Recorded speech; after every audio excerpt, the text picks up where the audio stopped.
Assalamualaikum, hapunten baraya sadayana. Alhamdulillah parantos pegi ka dinten Jumat deui urang ngadamel konrog kanggo marurang kali anu uih Jumatan baraya.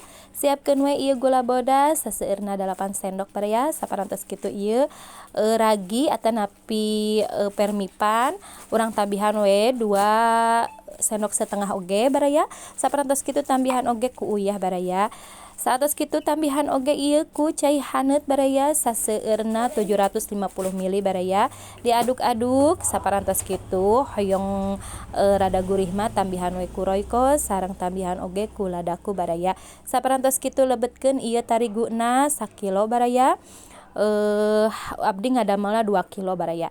Tuh diaduk-aduk oge nya baraya. Saparantos di kitu urang simpen we baraya. Saparantos diaduk rata nembe urang simpen sajam tong hilap oge ditutupan baraya, tutup rapetnya supados mengembang. Urang siapkeun we ieu sosisna baraya. Sosisna urang potong 2 we nya bagi 2. Saatos kitu urang tusuk we ku tusukan sate baraya. Tuhnya dilebetkeun saparantos kitu urang masukkeun kana adonan tadi anu parantos sajamnya baraya. Tuh dilebetkeun kitu digulung-gulung. Tuh digulung-gulung dugi ka rapetnya baraya. Saatos kitu di lebetkeun kana ieu tepung roti baraya. Tuh parantos beres, parantos siap urang goreng we baraya dina minyak panas. Tuh diancoromkeun kana minyak panas baraya, di tong hilap oge dibulak-balik baraya. Parantos beres. Tuh ayeuna kantun disaosan baraya.